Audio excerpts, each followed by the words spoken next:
Primero, muchísimas gracias por darnos la oportunidad de escucharlo también. Mire, en esa segunda encuesta a la que usted habla, estas encuestas del fin de semana, usted está, digamos, en muy poquitos puntos, un punto por debajo de Alex Char.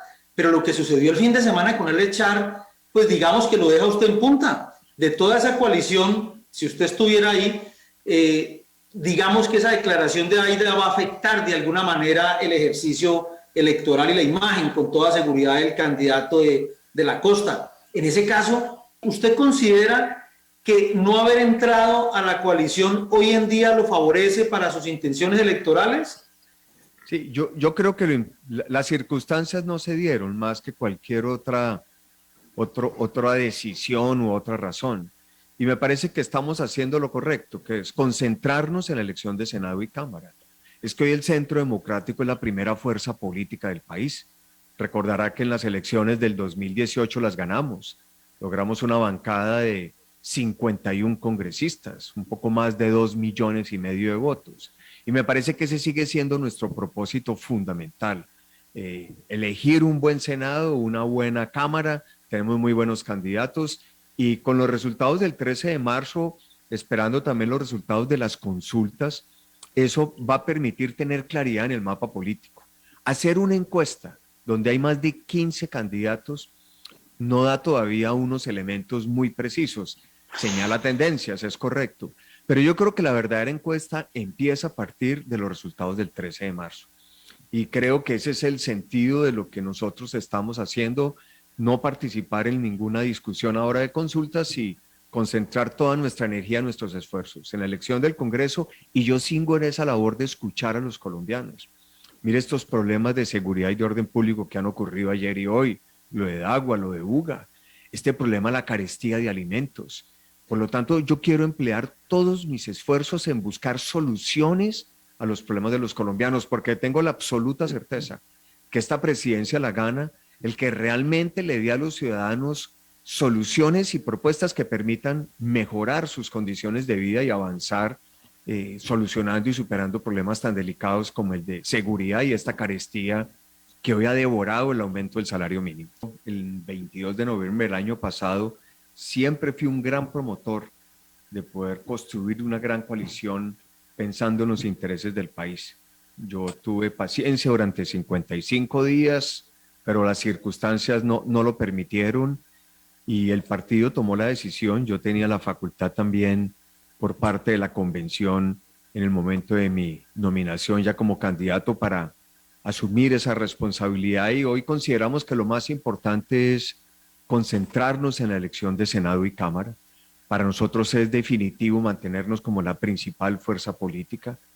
De manera simultánea continuar con este ejercicio que yo he denominado Soy Todo Oídos, recorriendo el país y escuchando a los ciudadanos. Y con este resultado de ayer de las 2 encuestas que conoció el país, me reafirma que ese es el camino correcto. Creo que esto apenas empieza y obviamente las circunstancias políticas y los resultados del próximo 13 de marzo determinarán cómo tiene que seguirse enfocando la estrategia de la campaña presidencial pensando en la primera vuelta del 29 de mayo. Usted ha hablado del tema de crear una especie de equipo especial para identificar estos hechos de corrupción. A mí sí me gustaría que nos explicara un poquito más en qué consiste ese grupo élite contra la corrupción, cómo operaría y qué papel jugarían entonces los entes de control como la Contraloría, la Procuraduría y todas las IAS que tenemos en nuestro país. O sea, yo pienso, Nicolás, y usted lo señala bien, que ese es seguridad y corrupción son dos problemas hoy que preocupan enormemente a todos los colombianos. La corrupción es un cáncer que hay que combatir de manera decidida. Creo que lo primero es uno tener ejemplo. Yo llevo 25 años como empresario generando empleo bien remunerado y 30 años de servicio público al país. No se me puede hacer señalamiento alguno de un manejo indebido de recursos. Entonces, lo primero es el ejemplo. Lo segundo, tener la convicción de que necesitamos reducir el gasto burocrático. El gasto burocrático es una fuente de corrupción. Colombia tiene un exceso de entidades de gasto burocrático y creo que es inaplazable esa reforma política. Yo estoy planteando abiertamente que tiene que haber un referendo para que lo voten los ciudadanos, para que sea decidido por los ciudadanos para reducir tamaño de Congreso, los salarios de congresistas, acabar con contralorías municipales y departamentales, acabar con el financiamiento privado de las campañas y volver al esquema de lista cerrada. Eso permitiría darle un mensaje de tranquilidad y confianza a la ciudadanía y avanzar mucho en la lucha contra la corrupción. Pero igualmente, hay que hacer unos trabajos como el que usted me acaba de señalar, en temas, por ejemplo, como la alimentación. Sabemos que hay carteles definidos en el tema de la contratación de la alimentación en Colombia. Y es un crimen ver que se le puedan robar un solo peso a los alimentos de nuestros niños, de nuestros estudiantes. Creo que hay que actuar con una mano decidida. Yo propongo un bloque élite que pueda tener unos infiltrados, que pueda hacer como una labor de inteligencia para anticiparse a esos problemas, para ver cómo es que se conforman muchas veces esas uniones temporales, para ver cuál es la tendencia para defraudar al Estado. Aquí hay que meterle audiencias nuevamente televisadas, públicas, por todos estos canales de redes. Y creo que avanzar en un tema decidido de gobierno digital es una herramienta muy eficaz para combatir la corrupción. Que un ciudadano desde el celular, desde su plataforma de internet, pueda tener acceso a todos los servicios del Estado y a toda la información. Si a esto le involucramos tecnología y ciudadanía, vamos a poder enfrentar a los corruptos. Y finalmente, las penas severas y la confiscación inmediata de bienes y recursos para recuperarlo del Estado. Lo de centros poblados, todavía no se ha podido recuperar esos 70.000 millones. Sí, y eso es lo mínimo que tenemos que garantizar. Mecanismos muy ágiles para que la justicia, los organismos de control puedan asumir posesión y confiscar dineros para poder resarcir los dineros públicos del Estado y la sociedad. Y hay un ejemplo práctico de cómo deberíamos operar con un cuerpo élite para actuar de manera decidida. Primero, yo creo que uno tiene que en política siempre dar la cara y asumir responsabilidades. Hoy nosotros somos partido de gobierno y eso no se puede ocultar. Yo en política siempre he creído que uno tiene que reconocer las cosas buenas, reconocer errores y mostrar las cosas que quiere que hacer. En eso consiste un debate público y un debate a la presidencia, pues es el escenario propicio. Hay cosas muy positivas del gobierno, que así incluso lo muestran las mediciones, el manejo de la vacunación y la pandemia. El resultado económico de Colombia el año pasado fue sobresaliente cuando uno lo mira en comparación con estándares internacionales. Yo que recorro el país veo gratitud y esperanza con programas como el del ingreso solidario o matrícula cero, que ha beneficiado a 700.000 jóvenes de los niveles 1, 2 y 3 de bajos ingresos, o el tema de subsidios de vivienda que llegó a un récord. Y creo que esos son aspectos muy positivos, muchos de ellos que requieren continuidad en un nuevo gobierno. He señalado errores. Uno de ellos muy delicado fue cuando el año pasado se presentó la situación en Cali. Yo lo dije desde el primer momento, yo hubiera militarizado el puerto de Buenaventura. Es inaceptable que se hubiera cerrado Buenaventura durante 35 días, con el costo que tuvo para el país en términos de suministro, de bienes, lo que significó eso para las empresas, para las exportaciones de Colombia. He señalado también diferencias, por ejemplo, cuando se dio la inclusión del artículo de la Ley de Garantías en la Ley de Presupuesto. Yo no estuve a favor de eso. Tampoco he estado a favor, por ejemplo, del crecimiento de la nómina de la Procuraduría. Lo he expresado públicamente. Y yo creo que en eso consiste el debate. Creo que hay que hacer muchas más cosas en materia social. La crisis se ha profundizado mucho. ¿Cómo ha crecido el tema del hambre? Vengo de La Guajira y del Cauca la semana pasada y yo siento eso, que los colombianos hoy necesitan mucho mayor nivel de apoyo. Vamos a tener que acelerar, por ejemplo, el alcance de ingreso solidario. Estaba previsto para este año llegar a 4 millones de hogares a partir de marzo. Yo creo que eso se debería acelerar desde ya, porque este problema, la carestía de alimentos, está afectando drásticamente y muchas familias se están acostando sin los 3 alimentos al día y eso es inaceptable para la sociedad. Entonces, este debate hay que hacerlo con esa claridad. Yo soy una persona, digamos, en ese sentido muy abierta y creo que no hay que hacerlo distinto. Uno no tiene que decir que todo está bien, que todo está una maravilla, no. Hay que reconocer errores y donde hay problemas uno tiene que plantear soluciones. Yo veo la política así y por eso yo siempre estoy en la calle escuchando al ciudadano, dándole la cara, escuchándolo para poder construir propuestas y soluciones que ayudan a mejorar las condiciones de vida y solucionar esos problemas básicos. ¿Qué hacer usted, doctor Oscar Iván, cuando pues tiene todas las bases o gran parte de las bases del Valle del Cauca en su contra, pues de acuerdo a lo que dicen en estos grupos de Centro Democrático? Juan Pablo, buenos días. Yo lo que siento en cada salida es el apoyo, el cariño y el entusiasmo de nuestro partido. Yo me gané un proceso de manera legítima. Usted le puede preguntar a todos los otros precandidatos que compitieron. Ellos mismos son garantes de cómo se hicieron las reglas, cómo se construyeron, y la diferencia fue muy amplia. No puede haber un manto de duda sobre lo que fue mi triunfo como candidato del Centro Democrático, y en eso yo invitaría a la reflexión a cada una de las personas que le están escribiendo. Lo segundo, este es un reto muy grande para el partido y para el país. Aquí no hay lugar a pensar en nada distinto, y es que tenemos que ganar las elecciones del Congreso para poder afianzar una candidatura a la presidencia por Colombia. Yo soy fundador del Centro Democrático con el presidente Uribe. Yo tengo toda la trayectoria, tengo toda la experiencia, y también el partido y todos aquellos que usted menciona saben lo que yo he hecho por el partido y el servicio que le he prestado en todo momento. He actuado de manera decidida, creo en estos ideales, los he defendido. Representa hoy una esperanza nuevamente para Colombia. El Centro Democrático ha defendido al país en los momentos más difíciles. Tengo una experiencia desde el 2002 donde siempre he acompañado al presidente Uribe y estas ideas. Y creo que la sola experiencia y los resultados que he tenido deberían hacer reflexionar a aquellos que hoy, respetándolos, han tomado otra opción. Pero que no quede duda, este es un partido que está unificado con un propósito: ganar estas elecciones del Congreso. Cuando yo tomo la decisión de no participar en la coalición, y eso debería ser muy importante, Juan Pablo, usted vio que estaban presentes los precandidatos y que fue una decisión acordada también al interior del partido, donde se construyó un consenso, y un consenso que representa una idea que yo en ese momento le presenté al país, y una decisión que todos conocemos y que nos ha permitido pues hoy no participar en ninguna coalición. Entonces las señales de mi parte han sido siempre de apertura, de trabajo y de un compromiso grande con los ideales del partido, y el partido y sus líderes conocen cuál es mi talante, mi experiencia y lo que yo hago cuando he tenido que asumir responsabilidades. ¿Qué hacer con esta inseguridad y con este voz a voz que se habla, que otra vez volvimos a los 2000, a la época de los 90, donde el voto era con el fusil en la espalda por el que siguieran las guerrillas y los diferentes grupos armados, y ante, pues, sin lugar a duda, los atentados, los combates continuos, ya están yendo otra vez a la base militar a hacer atentados a las instalaciones policiales?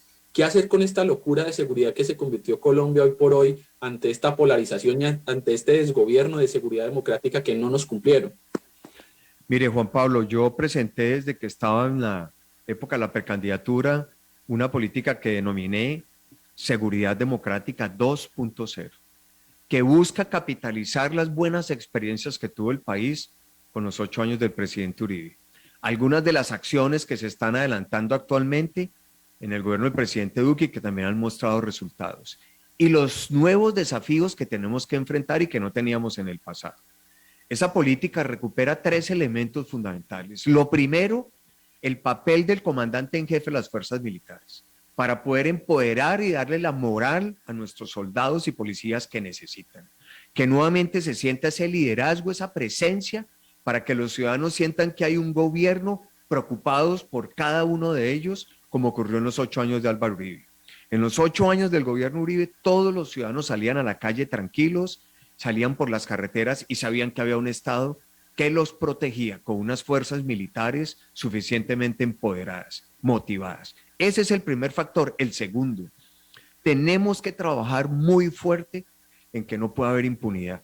La justicia tiene que ayudar para poder enfrentar todos estos desafíos de delincuencia, para poder enfrentar los desafíos que plantean el microtráfico y el narcotráfico como sociedad. Y lo tercero, necesitamos recuperar los frentes de colaboración ciudadana.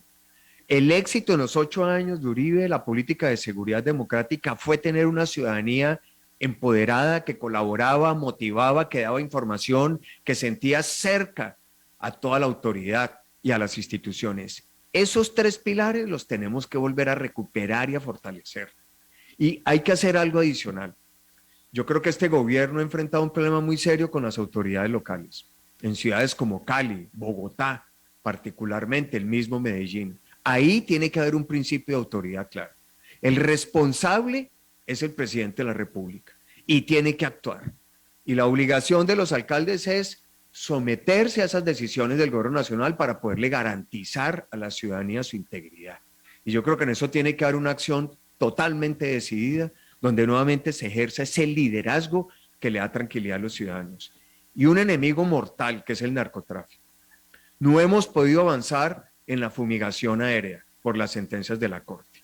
Creo que hay que fortalecer una estrategia que debe ir encaminada a la destrucción de laboratorios, al corte de la cadena de suministro de insumos para poder debilitar ese poder del narcotráfico y poder lograr una sustitución importante de las áreas sembradas en Colombia. Estuvimos discutiendo mucho esto la semana pasada en el Cauca y veo que es una medida que puede ser efectiva. Lo escuché en la zona rural a donde me fui, en algunos municipios hablando con líderes sobre lo que podría significar una implementación de estrategias de este tipo para poder reducir ese poder del narcotráfico. Esas serían algunas ideas, Juan Pablo, de cómo podríamos enfrentar con una política de seguridad democrática 2.0 esta amenaza del narcotráfico que hoy también ha significado terrorismo urbano. Los vándalos, los bloqueos, la primera línea.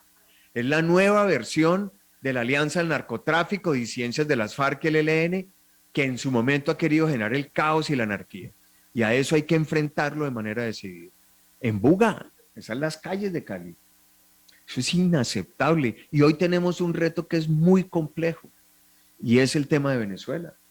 Es que hoy las disidencias de las FARC, el ELN, todas las estructuras como las que eran el Clan del Golfo y demás han llegado a tener nuevamente 14.000 hombres armados que tienen a Venezuela como retaguardia estratégica.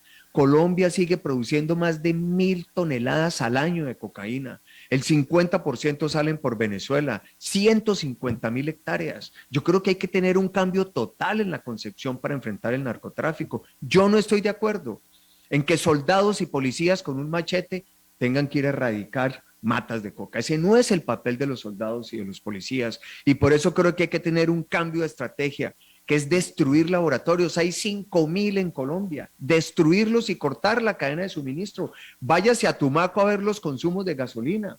Es de una ciudad equivalente de 500.000 ciudadanos. Hay que cortar esas cadenas de suministro para poder generar un efecto de atacar la estructura criminal de lo que significan las finanzas del narcotráfico y fortalecer una ofensiva digital en alianza con los Estados Unidos, unos acuerdos de cooperación muy profundos para poder perseguir, por ejemplo, el dinero, los recursos, para poder aplicar extinción de dominio express. Tiene que ser una lucha frontal. En el gobierno de Uribe se demostró que se puede. Al inicio del 2002, Colombia producía 3.000 toneladas de coca al año. Y cuando termina el gobierno en el 2010, eran escasas 200 toneladas. Luego vino los acuerdos de impunidad de La Habana y nos dejó eso como gran legado, 150.000 hectáreas y nuevamente más de 1.000 toneladas producidas. Eso es una barbaridad y hoy tenemos una situación con Venezuela. Venezuela en la comunidad internacional ya ni siquiera lo considera una dictadura, sino un estado mafioso. Allí operan las disidencias de las FARC, el ELN, los carteles mexicanos, porque hay un control de la droga con la complacencia del gobierno y de las autoridades del régimen de Venezuela. Un desafío enorme, pero tiene que ser enfrentado de esa manera, porque es inaceptable ese retroceso para Colombia en materia del narcotráfico, el área sembrada y la producción de coca, que es el gran causante de la mayoría de todos estos problemas de inseguridad que vive nuestro país. Adelante, Harvey, le escuchamos. Doctor Oscar Iván Zuluaga, ¿usted añora algo de esa época de Pensilvania, hombre, donde era concejal, alcalde en un municipio allá en La Loma ya hace muchísimos años? Y le hago una pregunta, porque es que este fin de semana se filtró un audio de la doctora María Fernanda Cabal siendo muy dura con el presidente Iván Duque y lo tildó de llevar la maleta. ¿Usted sería el continuismo de este gobierno? ¿Qué lo diferencia a usted de este gobierno? Porque la verdad, la popularidad del gobernante hoy en día del presidente Iván Duque es muy bajita y a veces pensamos, digo yo, no sé, que usted de pronto defiende al presidente Iván Duque y pareciera como si fuera entonces la continuidad de lo que ha hecho Iván Duque? ¿O qué lo diferencia a usted? Pues bueno, Javier, primero añoro mucho lo de mi pueblo, porque finalmente yo soy hijo de la provincia y ese tal vez es el sello más importante que tiene mi larga trayectoria de servicio al país. Son 30 años y yo me inicié como concejal y alcalde de mi pueblo y eso me aprendió a entender que Colombia tiene que ser visto desde las regiones y desde lo local. Y para mí eso es absolutamente esencial. A Colombia no se puede ver desde Bogotá o desde arriba. A Colombia hay que verla desde los municipios, desde las localidades de las regiones. Porque el éxito nuestro es cómo lograr construir oportunidades de educación y de empleo en cada uno de los municipios de Colombia. Y muchas de mis propuestas van en esa dirección. Yo he dicho que hay cosas positivas del gobierno que vale la pena continuar. Yo continuaría ingreso solidario, le daría una focalización distinta, pero lo continuaría. O subsidios de vivienda que han sido un éxito. Las cosas buenas hay que construirlas. ¿Para qué derrumbar lo que funciona y es bueno? Pero tengo mi sello propio. Y lo primero que yo tengo que decir al país es quién es Oscar Iván Zuluaga. Son 25 años de vida empresarial y 30 de vida pública. Yo me he hecho con un gran esfuerzo. El país conoce mi talante, cómo actúo, mis resultados. Recordemos cuando fui ministro de Hacienda. Me tocó manejar la peor crisis de la economía mundial hasta ese momento, 2008-2009, y al país le fue bien. Hay muchos que ni la recuerdan porque no la sintieron, y eso me parece que habla muy claro de cuál es esa experiencia, ese conocimiento, ese talante que yo tengo para gobernar. Tengo propuestas que son mucho más profundas. Creo que el país necesita ser mirado desde ese nivel, desde lo local y lo municipal, y eso significa un cambio drástico, que lo puedo ofrecer yo porque yo vengo de esa trayectoria.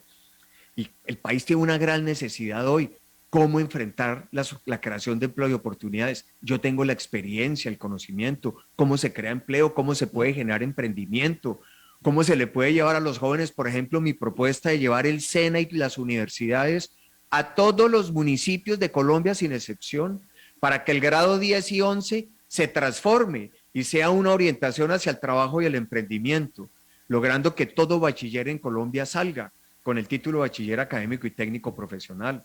Lo que estoy planteando en transformación para una verdadera revolución en el sector agropecuario, cómo Colombia debe ser un país que produzca alimentos y comida procesada para venderle no solamente a los colombianos y reducir los precios, sino para venderle al mundo nuestro talento, nuestra capacidad. Ahí está la gran oportunidad de recuperar el sector rural de zonas que hoy tienen cocaína y que tienen cultivos ilícitos, cómo volverlos productivos. Yo tengo esa experiencia y ese conocimiento para ofrecerle a Colombia esa gran transformación y eso es lo que me da mis largos años de vida pública y política. Entonces tengo mi sello, tengo mi propia experiencia, me siento orgulloso de ser el candidato del partido, por supuesto, represento unas ideas, pero soy un hombre que siempre ha trajinado en la construcción de consensos, en medio de las diferencias, pero jamás aceptando las desigualdades.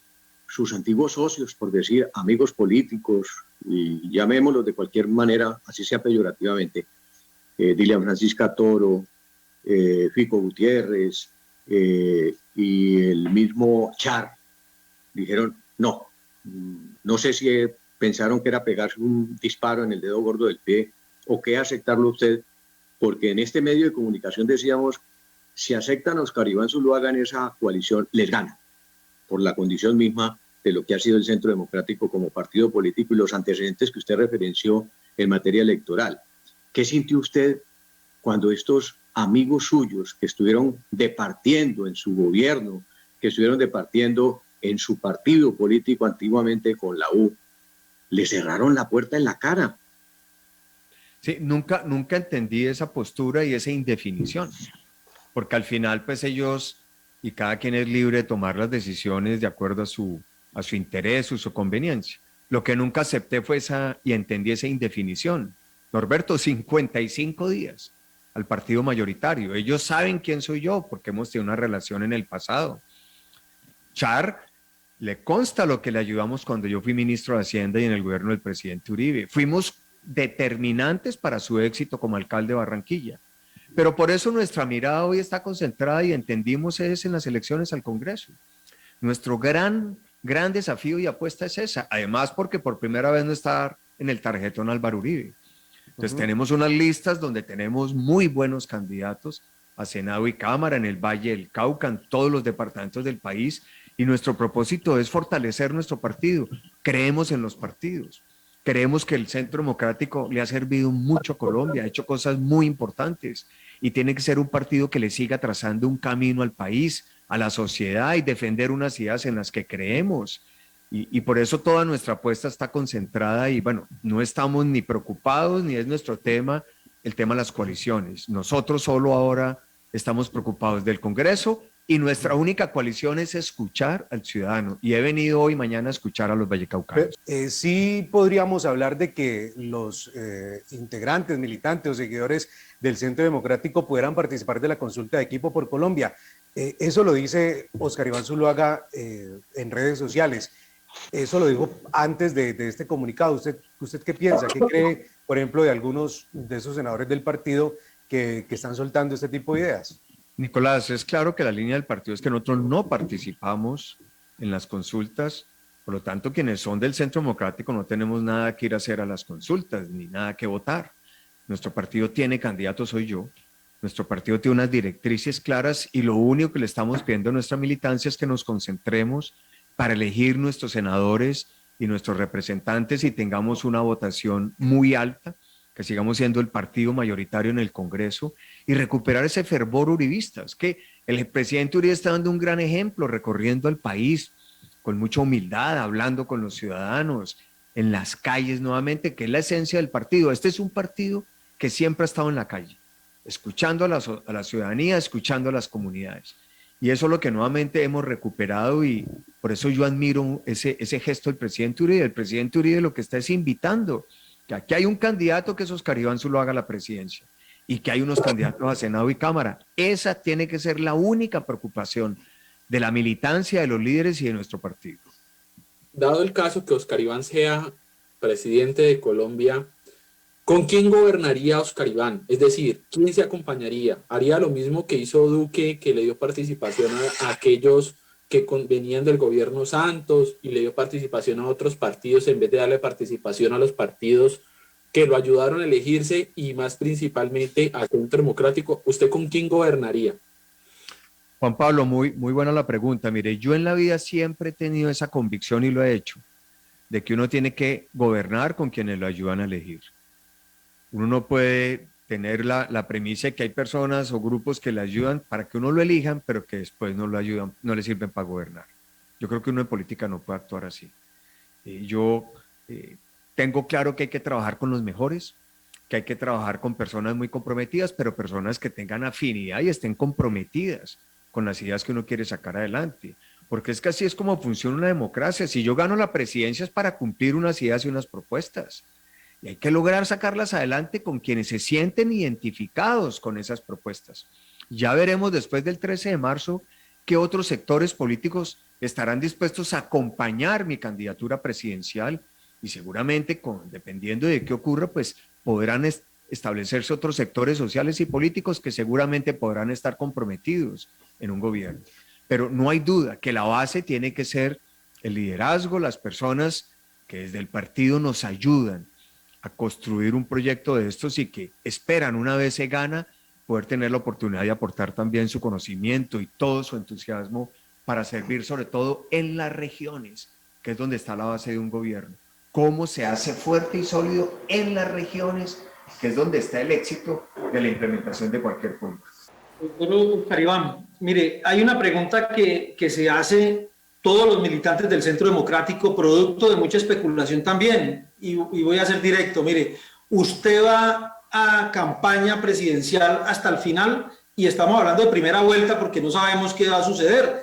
La especulación, dicen muchos, y no hay cuña que más apriete que la del mismo palo, dicen que usted es una ficha, es un switch de Álvaro Uribe Vélez para poder bajarlo y apoyar a Federico Gutiérrez, el paisa. ¿Usted no les puede asegurar a sus compartidarios que usted va hasta el final en esta elección? Mire, lo primero, pues que hablar de especulaciones no hace mucho sentido. Lo único cierto es que yo no tengo que ir a una consulta porque soy candidato Tal vez hoy solamente estamos 3 con esa claridad. No tenemos que ir a consulta. Yo soy candidato del partido y como tal aspiro a ganar la presidencia de Colombia. Pero también tengo claro que el país tiene una enorme responsabilidad y es que no podemos permitir que vaya a llegar el populismo de izquierda. Por lo tanto, lo que yo he dicho con total claridad es que hay que esperar las elecciones del 13 de marzo, que van a realmente a definir el mapa político del país, para poder trazar la estrategia que mejor interprete ese sentimiento y mejor le dé la tranquilidad a Colombia de ganar la presidencia de la República. Yo espero con mi experiencia, conocimiento y capacidad poder ser esa persona que lidere ese proceso para poder ganar la presidencia de Colombia. Siendo candidato Petro para la segunda vuelta y otro más, ¿el Centro Democrático termine llegando a alianzas con Petro? Lo que tenemos claro es que nunca haríamos una alianza con Petro. Nos parece que Petro es un peligro para la democracia, sus ideas pueden comprometer las libertades de nuestro país, comprometer valores fundamentales como el de la familia, afectar muchísimo la iniciativa privada y el emprendimiento, es regresar a una época de odios políticos y de luchas de clases, como se lo hemos escuchado en muchas intervenciones, y tenemos claro que lo que representa Petro es un peligro para nuestra democracia y que obviamente el Centro Democrático estará siempre en una línea para evitar que eso que él representa llegue a gobernar a Colombia. Mire, muchos han hablado de que la postura de él es muy tibia en muchos casos, pero yo escuché de usted en la visita al Cauca que usted no dejaría bloquear la vía panamericana. ¿Cómo usted pensaría en un eventual gobierno suyo no dejarla bloquear? ¿Cuál sería la salida? Es que ya lo hicimos. En los 8 años de Álvaro Uribe jamás se bloqueó la vía. Hay que anticiparse al problema. Hay que avanzar de manera decidida, porque eso no es aceptable. Si usted va hoy a Popayán, Harvey, lo que hoy todos los caucanos piensan es que eso es una tragedia. Lo que ha ocurrido con ese bloqueo es lo que tiene hoy colapsada la llegada de empresas a Popayán, la llegada de turistas. Hay una crisis muy, muy fuerte derivada de ese problema. Eso es inaceptable. La protesta social pacífica es un derecho, de acuerdo, pero no bloquear vías. Ahí no puede haber negociación ni transacción. Ahí tiene que haber es un principio de autoridad, porque la labor de un Estado y de la autoridad es protegerle los derechos a los demás ciudadanos también. Derechos a circular, al trabajo, a la movilidad, al transporte, al comercio, al intercambio de bienes y servicios. No se puede permitir ni bloqueos y no se pueden aceptar. Y en eso tiene que haber un principio de autoridad muy claro, porque así lo establece nuestra Constitución y la ley. Luego eso no es transable.